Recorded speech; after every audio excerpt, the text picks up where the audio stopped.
చూద్దామన్నా సూర్యుడు కనబడతలేడు, ఆగమంటే వరుణుడు ఆగుతలేడు. మొత్తం వానలు వానలు వానలేనుల్లా. ఇంటి ముంగట వరదే, రోడ్ల మీద వరదే, వాగులల్లా వరదే. ఎక్కడ చూసినా ఎటు పోయినా వరదే. ఒక్క మాటలో చెప్పాలంటే వానవరణం అయింది అనుకోరాదుండ్రి. మరి గింతగనం వర్షాలు పడుతుంటే బయట పరిస్థితులు ఎట్లుంటాయి? ఇట్లా చెప్పుకున్నాడు కంటే కొన్ని కొన్ని ముచ్చట్లు చూస్తేనే బెటర్, చూసేయండి. ఆగో ఆగో వద్దు వద్దే అన్నలు, వరద ఊటగున్నది, పడనే పడ్డారు పో.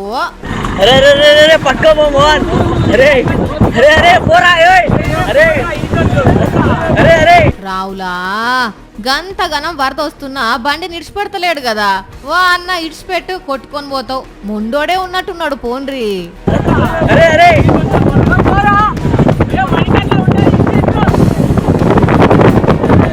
అమ్మయ్యా, మళ్ళీ అటు ఇటు చేసి బండిని బతికించుకున్నారులే.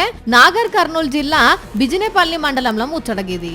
ఇది బండి మీద ముచ్చట అయితే, ఇటు నిజామాబాద్ జిల్లా నవీపేట దగ్గర గోదావరిలో కొట్టుకుపోతున్న ఆవు దూడను ప్రాణాలకు తెగించి బయటకు తీసుకొచ్చిండ్రు ఇంకో ఈ దయగల్ల అన్నలు.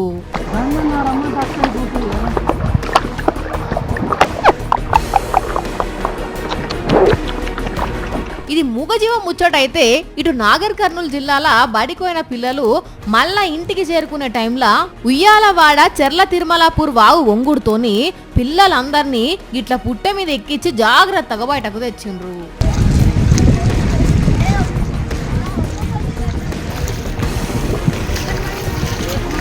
మన దగ్గర పరిస్థితి గిట్లుంటే ముంబైలో చూడుండ్రుల్లా వానలు సంపుడు చంపుతే రోడ్ల మీద వరద చేరితే ఈత కొట్టేటోళ్ళు ఈత కొడుతున్నారు, బండ్లు ఆటోలు కార్లు నడిపేటోళ్ళు వాళ్ళ తిప్పల్లో వాళ్ళు పడుతున్నారు. ఇటు నాగార్జున సాగర్, శ్రీశైలం, జూరాల ప్రాజెక్ట్, పులిచింతల, ప్రకాశం బ్యారేజీ ఆడ ఈడాని ఏం లేదు, అన్ని ప్రాజెక్టులు నిండు కుండలెక్కాయి కలకలలాడుతున్నాయి. 2 తెలుగు రాష్ట్రాలల్లా ఇంకా 3-4 రోజులు వానలు జోరుగా పడతాయట.